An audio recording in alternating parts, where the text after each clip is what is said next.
Hello, my name is Sebastian Bielski, and I will today present the Q3 2023 results of ZEAL Network SE to you.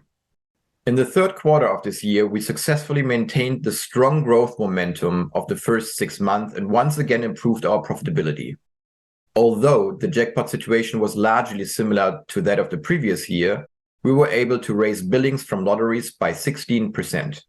Furthermore, and in line with our marketing strategy, we accelerated customer acquisition during a high jackpot phase in June and also in September. Following our launch of our new games business in the second quarter, we were able to successfully expand our games portfolio in the third quarter. As mentioned before, we were able to launch our games business in June and within a short period of time after receiving the license earlier this year. With our brands, we are still frontrunners in the lottery segment. To date, no state lottery company has launched a comparable games business. We currently have about 30 games online, and we expect to expand our games portfolio in the fourth quarter of this year. As you all know, the jackpot environment is very important for us, both for billings and revenue, as well as for the acquisition of new customers. The jackpot environment in this year was very comparable to last year, with 5 peaks across Lotto 6 of 49 and Eurojackpot. In terms of average jackpot sizes for Lotto 6 of 49, it was stable at 15 million euros, while for Eurojackpot it slightly increased from 39 million to 42 million.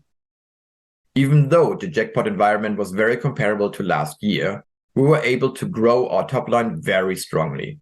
We grew our revenue by 15.5% compared to the last year, driven by growth of underlying billings of 16%.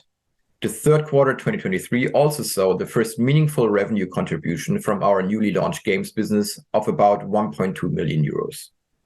While revenue grew by 15.5%, EBITDA only increased by 5.3% compared to last year. The main reason for the lower growth of EBITDA compared to revenue was an increase of marketing investment of 27.4% year-on-year.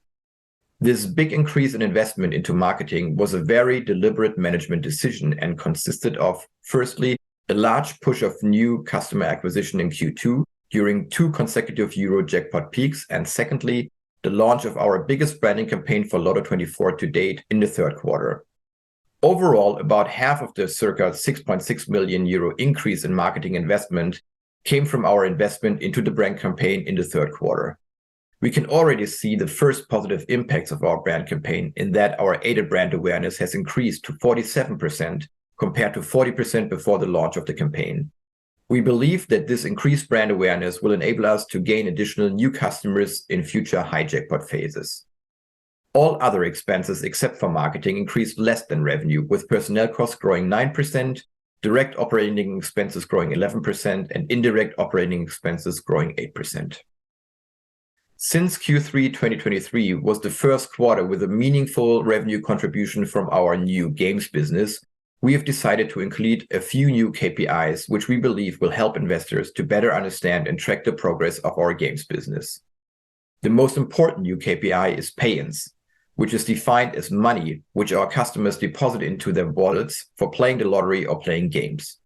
As you can see on this slide, in the first 9 months, our customers have deposited 503 million euros to play lotteries, while they have deposited 3 million to play games. The reason why we believe that this is an important KPI is that it allows a different view of revenue margins when you compare lotteries with games. When comparing the gross margin, which is the ratio of revenue to billings, our games business shows a lower margin of 7.3% compared with the gross margin of 12.5% for our lotteries. However, we believe that this comparison does not provide a complete picture due to the difference in the underlying mechanics of the games business and the lotteries business. As you can see on this slide, the multiplier of pay-ins to billings is circa 1.3x for lotteries, whilst it is 4.9x for games. The reason for this big difference is that our games business has an average return to player of 88%, compared with 50% return to player for our most important lotteries. This means that in our games business, a much higher share of the bets our customers place are returned to them in the form of winnings. Our games customers usually use these winnings to play additional games. That is why we believe that looking at the pay-in margin, which is the ratio of revenue to pay-ins, provides a better comparison of the two businesses. When looking at this metric, you can see that the pay-in margin for games is 35.3%, and it's actually materially higher than that for lotteries of 15.8%. This difference is also reflected in the significantly higher monthly average revenue per active user of 19.52 euros for games compared with 7.65 euros for lotteries. As you know, our games business is still very young and in its startup phase, but seeing these early metrics makes us highly confident that the games business will enable to contribute very significantly to both revenue and profit in the midterm. We will now look at a few other important metrics for our business. As I've already mentioned, our lottery billings have grown by 16%. This strong growth was driven by an increase of the number of monthly active users of 12% and an increase in the average billings per active user of 4%. We're especially happy to see the strong increase in our monthly active users because it was not just driven by an increase of our customer base, but also by a high level of activity. Our gross margin for lotteries has declined slightly from 12.8% to 12.5%. The underlying driver was a slightly different product mix. We have been able to grow the number of our new customers by 3%. We were especially happy about this as we were able to grow this from an already very high level. Our cost per lead has grown by 29%. Drivers were overall media cost inflation, which does not only affect us, but everybody, an increased level of competition, especially in search engine marketing in the second quarter, and our strong brand investment in the third quarter. When investing into a brand, you always face a timing gap. What this means is that we have incurred the cost for the branding campaign in Q3, but the benefits we expect to derive from this investment will mainly accrue to us in the coming quarters and years in the form of higher number of revenues and higher customers and growth. Based on the good performance in Q3, we also want to reconfirm our previous guidance for this year.